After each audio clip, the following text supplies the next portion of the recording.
আসসালামু আলাইকুম। আজকে রান্না করব মুরগির মাংস। তো আমি প্রথমে গরম মশলাগুলো দেখিয়ে নিচ্ছি, এগুলো আমি বাটবো। এখানে আমি নিয়েছি তেজপাতা, জয়ফল, জয়ত্রী, কালো এলাচ, সবুজ এলাচ আর দারচিনি, এগুলো আমি বেটে রাখবো।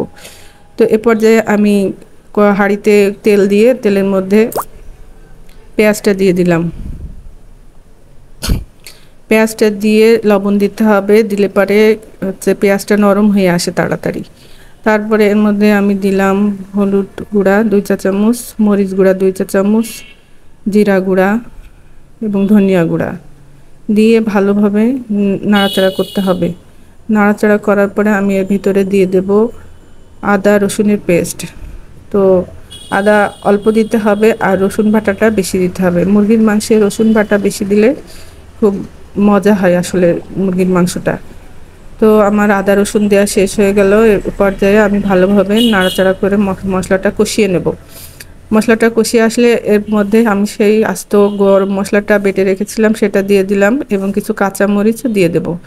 তো মরিচটা দিয়ে দিলাম। 2টা তেজপাতা দিতে হবে, তো আমি তেজপাতা 2টাও দিয়ে দিলাম। দিয়ে ভালোভাবে মশলাটা আবার নাড়াচাড়া করে কষাতে হবে। কষানো হয়ে গেলে এ পর্যায়ে মুরগির মাংসটা দিয়ে দিতে হবে। তো মুরগির মাংসটা দিয়ে মশলার সাথে মুরগির মাংসটা ভালোভাবে কষিয়ে নিতে হবে। কষিয়ে নিতে হবে মানে মশলাটা ভালোভাবে মাখিয়ে নিতে হবে যাতে মুরগির মাংসের গায়ে সব লেগে যায়। এ পর্যায়ে ঢাকনা দিয়ে দিতে হবে। আমি কোনো পানি দেব না, মুরগির মাংস থেকে পানিটা বেরোবে। এই যে দেখুন পানি বেরিয়ে গেছে। তো এই পানিটা দিয়েই আমি কষাবো, নাড়তে থাকবো আর কষাতে থাকবো। মুরগির মাংস টেস্ট হয় কষানোর উপরে। তো যখন পানি দেখুন পানি বেরিয়ে আসছে, তো আমি কষাতে থাকবো এবং পানিটা শুকিয়ে আসবে। পানিটা যখন শুকিয়ে আসবে তখন আমি এর ভিতরে গরম পানি দিয়ে দেব, ঝোলের পানিটা দিয়ে দেব। তো এ পর্যায়ে আমি ঝোলের পানিটা দিয়ে দিচ্ছি। আমি একটু বেশি পরিমাণেই দেব যেহেতু আমি মুরগির মাংসের ঝোল রাখবো।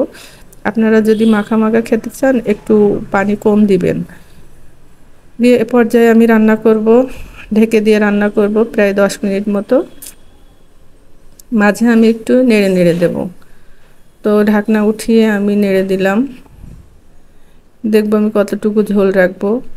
তো আমি একটু লেবুর রস দিয়ে দিলাম। লেবুর রস দিলে মুরগির গন্ধটা থাকে না এবং মুরগির মাংসটা খেতেও ভালো লাগে। তো আমি লেবুর রসটা দিয়ে দিলাম, দিয়ে আমি আর অল্প কিছু সময়ই রান্না করব। তো যে রান্না হতে থাকছে, রান্না হচ্ছে।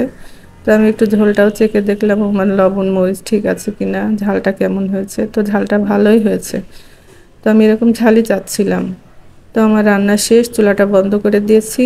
এই পর্যায়ে এসছে, দেখুন কালারটা খুব সুন্দর এসছে।